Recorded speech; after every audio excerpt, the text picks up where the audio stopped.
Bismillahirrahmanirrahim. Assalamualaikum warahmatullahi wabarakatuh. Apa kabar anak-anak ibu yang ibu sayangi karena Allah?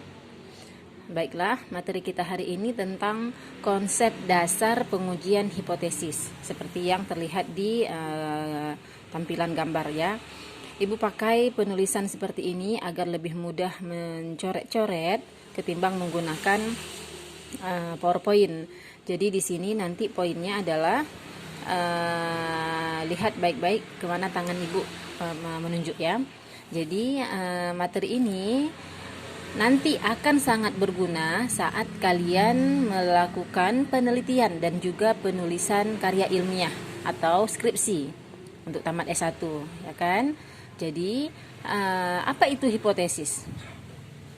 Nah, hipotesis itu ini dia yang biasanya disebut oleh dalam penelitian. Hipotesis dalam penelitian itu jawaban sementara terhadap rumusan masalah. Nah, dalam skripsi kita kan punya judul, lalu punya latar belakang masalah, punya rumusan masalah, lalu kita juga punya hipotesis penelitian. Jadi apa itu hipotesis? Ini dia, jawaban sementara terhadap rumusan masalah. Lalu hipotesis dalam statistik itu bagaimana lagi? Dia pernyataan statistik tentang parameter populasi. Nah itu kalau masih bingung tentang hipotesis dalam statistik, oke, abaikan dulu. Tapi ini poinnya, hipotesis dalam penelitian, jawaban sementara terhadap rumusan masalah. Oke, nah di bahan yang sudah ibu kasih itu ada pembahasan tentang cerita kita barusan, lalu tentang 3 bentuk rumusan hipotesis, yaitu hipotesis deskriptif, komparatif, dan asosiatif juga ada. Nah, kita pelan-pelan aja. Kita mulai nanti dari judul yang identik dengan bidang studi kalian. Oke ya, jadi jadi ini contoh-contoh judul. Bisa dilihat. Nah, ini judulnya nomor 1, 2, dan 3. Ini identik dengan pi secara judul ya. Tapi model yang dipakai di judul ini bisa dipakai di mana aja, oleh siapa saja, pada pembelajaran apa aja. Bisa dipahami ya. Misalnya nih, judul yang umum dipakai oleh mahasiswa Cotkala. Misalnya, peningkatan hasil belajar. Kalau di PAI SKI siswa, ya kan, peningkatan hasil belajar sejarah kebudayaan Islam siswa menggunakan model pembelajaran NHT Number Head Together di MTSN Langsa. Oke. Nah, judul berikutnya ada perbedaan hasil belajar Quran hadis siswa yang diajar menggunakan model kooperatif, STAT, dan TGT. Nah, jadi dari kesemua judul ini semuanya mungkin untuk kalian pakai. Sekarang pertanyaannya, pernah lihat skripsi? Pernah mereview skripsi? Belum ya? Dan ibu juga belum pernah suruh ya. Oke. Dan ibu nggak akan suruh juga karena berhubung kita sudah mau dekat final. Target ibu kalian paham aja dulu tentang hipotesis ini, lalu bagaimana dari judul kita bisa menulis rumusan hipotesis. Nah, yang paling umum digunakan dalam PAI ini dia. Ini untuk matematika misalnya ya. Hasil belajar matematika siswa menggunakan model kooperatif berbantuan alat peraga di MI Muhammadiyah Langsa. Ini matematika ini bisa didetailkan. Kalau misalnya kalian senangnya ngajar pecahan di SD, berarti hasil belajar pecahan, nah gitu disebut boleh. Nah, masalah judul nanti kan bisa didiskusikan dengan PA-nya masing-masing di prodi. Nah, tapi kurang lebih seperti ini bentuk judulnya. Kalau di di PIAUD bagaimana lagi? Sama. Bedanya subjeknya saja, targetnya. Kalau di PGMI targetnya siswa SD, kalau di PAI targetnya siswa SMP, SMA, SD juga boleh. TK juga boleh, lebih umum ya kalau PAI. Dan kalau PIAUD berarti targetnya siswa TK. Tapi judulnya tidak tentang hasil belajar, tapi lebih ke meningkatkan psikologi. Nah, oke ya. Jadi silahkan dilihat dulu judul ini. Oke, sudah diperhatikan judul-judulnya. Nah, apa hubungannya kita dengan konsep dasar pengujian hipotesis? Jadi apapun yang berhubungan dengan hipotesis, pasti dia berhubungan dengan judul dulu. Dan di mana-mana sebelum ada judul, pada dasarnya kita punya masalah dulu. Nah, misal ilustrasi ya. Misalnya bagi anak PGMI. Saat kalian PPL, kalian menemukan masalah. Masalah itu banyak. Apa itu masalah? Masalah itu kesenjangan antara harapan dan kenyataan. Misal, kalian berpikir saat kalian mengajar nanti, saat kalian mengajar matematika atau mengajar bahasa Indonesia, bahasa Inggris, dan lain sebagainya, kalian berharap siswa akan paham langsung dengan cara mengajar kalian. Tapi ternyata saat kalian menyampaikan materi, siswanya berlarian ke sana kemari. Saat kalian ngomong, siswanya nggak dengar. Nah, ternyata berbeda kan antara harapan yang tadi kita pikirkan sama kenyataan di lapangan. Nah, itulah masalah. Jadi masalah itu banyak, bisa tentang si anak yang diajarin nggak paham-paham, berarti tentang hasil belajar, bisa tentang sikap si anak yang tidak hormat, bisa tentang perilaku, bisa juga tentang moral, karakter, dan lain sebagainya. Jadi kita yang harus jeli melihat masalah-masalah itu saat kita praktek lapangan, supaya kita bisa temukan judul untuk penelitian. Nah, saat kita melihat masalah itu, misalnya yang paling gampang itu si anak udah dia capek diajarin pecahan dalam matematika, tapi nggak paham-paham. Padahal kita mikirnya nih gampang kan pecahan, harusnya paham kan begitu ya. Tapi ternyata nggak paham si anak-anaknya, berarti itu masalah. Jadi kalian harus menemukan, mencari solusi. Solusi apa nih yang bisa kita gunakan untuk membuat hasil belajar siswa itu nanti lebih meningkat. Atau maksudnya siswa saat diajarkan materi pecahan, oh iya gitu ya Bu ya, nah, dia jadi paham. Jadi kalian yang berpikir, oh pakai alat peraga apa nih ya supaya si anak ini paham, atau kita pakai model kayak mana nih supaya belajarnya asik, si anak-anaknya fokus sama kita, dan seterusnya. Nah, jadi saat kita melihat masalah, kita juga sekaligus memikirkan solusi. Barulah kita buat judul. Misalnya lah, sehingga judulnya itu anggaplah judulnya ini seperti ini ya.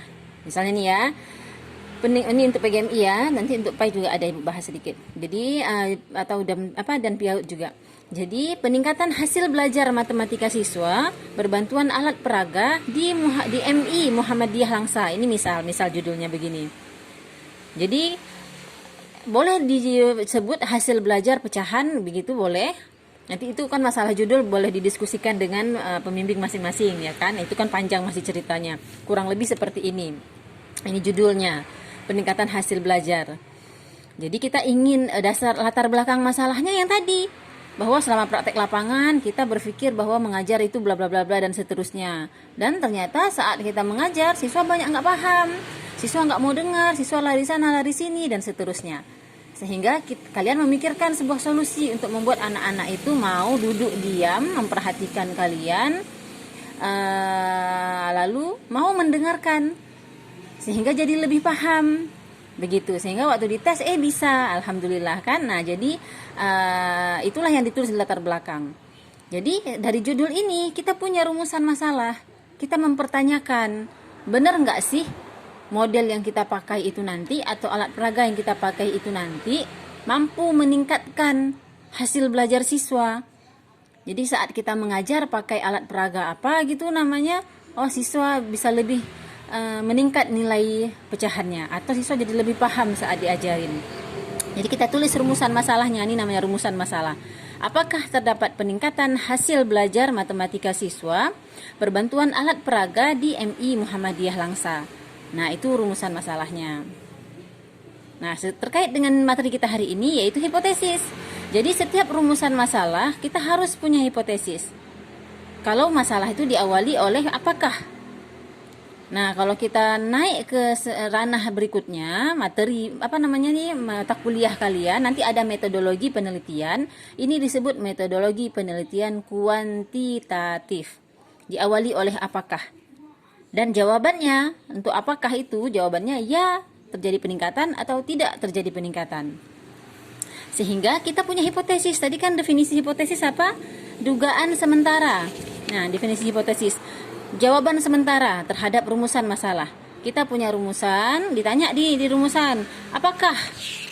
Nah, kan, apakah terdapat peningkatan? Nah, kita jawab, karena kan jawaban sementara. Kita jawab, oh terdapat peningkatan hasil belajar matematika. Kita tulis ulang semua kata-kata di sini, kecuali apakah terdapat, kita jawab terdapat. Nah, begitu aja. Paham sampai sini? Itu hipotesis penelitian. Seperti definisi hipotesis penelitian jawaban sementara, berarti jawaban ini nggak berlaku lama sampai dibuktikan kebenarannya. Nah, dalam metodologi nanti menggunakan uji statistik. Nah, disinilah guna statistik dalam penelitian. Nah, ada hipotesis penelitian, juga ada hipotesis statistik. Nah, hipotesis statistiklah yang akan diuji. Nah, dalam hipotesis statistik, dia berhubungan dengan parameter. Nih dia, parameter itu artinya simbol-simbol matematika. Ada H0, hipotesis 0, isinya itu seperti ini misalnya. mu1 sama dengan mu2. Oke, ada HA, mu1 tidak sama dengan mu2. Nanti ini Ibu jelaskan lagi di pertemuan berikutnya. Jadi hipotesis statistik ini tidak terdapat peningkatan H0 ini. Apa artinya tidak terdapat peningkatan? Berarti antara sebelum belajar dengan alat peraga dan sesudah belajar dengan alat peraga, hasil belajarnya sama aja. Nah, ini maksud matematikanya, sama.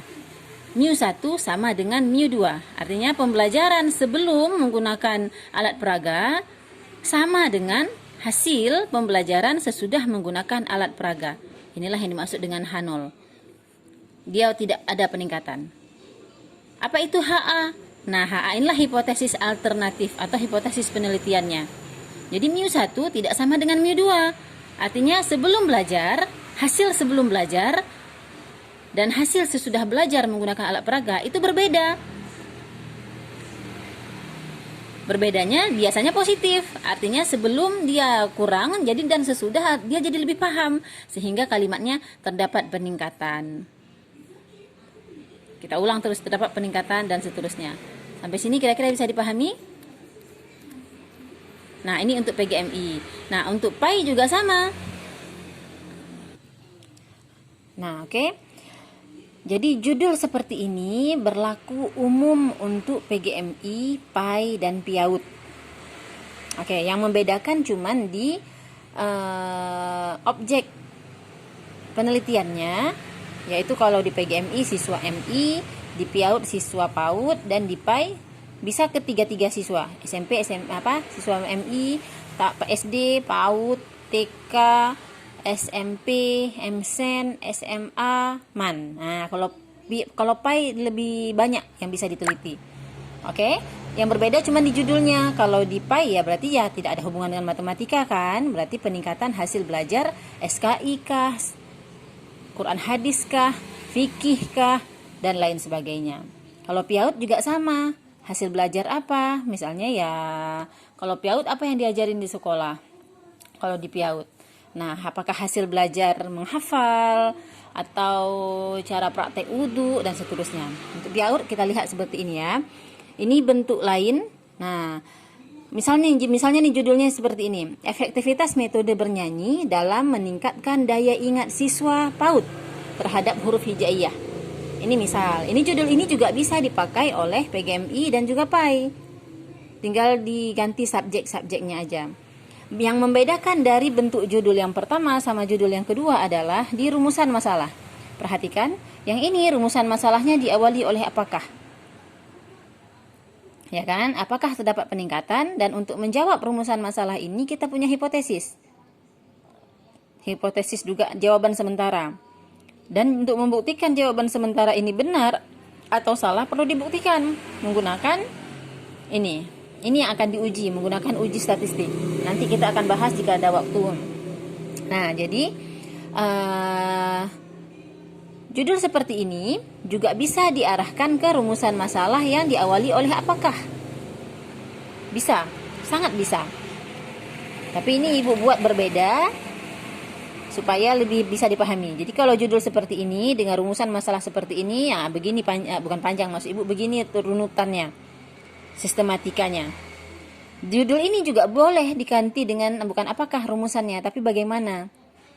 Nah, cara menjawab bagaimana peningkatan hasil belajar matematika siswa misalnya. Kira-kira kayak mana cara jawabnya? Kan nggak mungkin kan kita jawabnya ya terdapat peningkatan. Nah, nggak gitu. Tapi kalau ditanya bagaimana peningkatan siswa, kita bakal cerita. Oh, siswa sebelum belajar dia begini-begini dan seterusnya. Rendah, nggak mau aktif, nggak mau dengar. Tapi ternyata saat belajar, siswa jadi terlihat lebih aktif, mau fokus dan seterusnya. Jadi kita bercerita. Nah, sama juga dengan yang PIAUD. Kalau judulnya seperti ini, efektivitas metode bernyanyi, rumusan masalahnya misalnya ditanya nih, bagaimana efektivitas penggunaan metode bernyanyi? Nah, mulai dari awal si guru masuk sampai guru mengajarkan menggunakan metode bernyanyi, terus si anak dites satu-satu, besok begitu lagi berulang-ulang, itu diceritakan semua. Di bab 4-nya, kalau nanti kalian buat skripsi dengan judul yang model begini. Nah, bisa dipahami kira-kira maksud Ibu? Pelan-pelan ya, jadi dipahami kata per kata Ibu, dipahami pelan-pelan. Jadi mungkin memang masa COVID ini kalian jadi males-malesan belajar, Ibu nggak tahu karena kan itu tidak nampak. Apalagi kita belum pernah tetap muka sama sekali, Ibu juga tidak kenal kalian tidak kenal Ibu. Tapi yang Ibu hanya percaya bahwa apa yang Ibu minta kerjakan, apa yang Ibu suruh baca, kalian lakukan. Ibu percaya itu. Jadi untuk materi ini, hubungannya ke final, ya standar aja. Paling nanti Ibu suruh kalian bikin sebuah judul, bikin lengkap-lengkap dan seterusnya.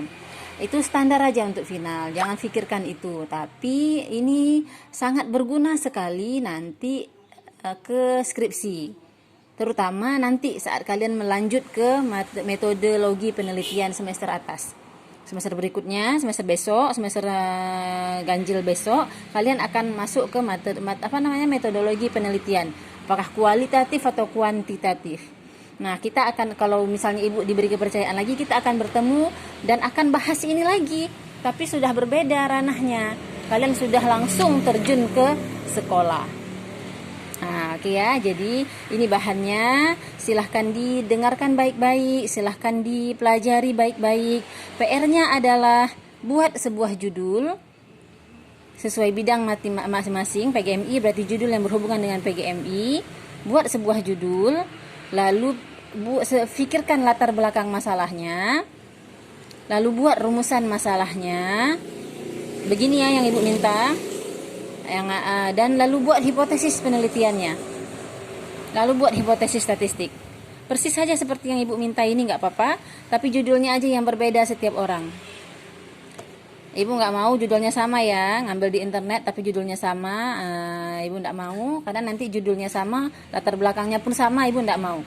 Jadi kalau bisa boleh judulnya sama tapi latar belakang pasti berbeda. Nggak akan ada yang sama karena kan setiap kepala pasti berbeda, titik koma, kata-kata pasti berbeda. Oke? Itu PR-nya. Jadi setelah melihat video ini, silahkan buat PR-nya. Kan gampang aja ya, 1 lembar HVS cukup. Buat judul, buat latar belakang masalah, latar belakang judul itu diambil, kemudian rumusan masalahnya, hipotesis penelitian dan hipotesis statistik. Oke, itu aja. Sip ya. Oke. Selamat belajar. Lalu silahkan dibuat tugasnya dan dikirim ke si akad. Oke, Ibu tutup. Assalamualaikum warahmatullahi wabarakatuh.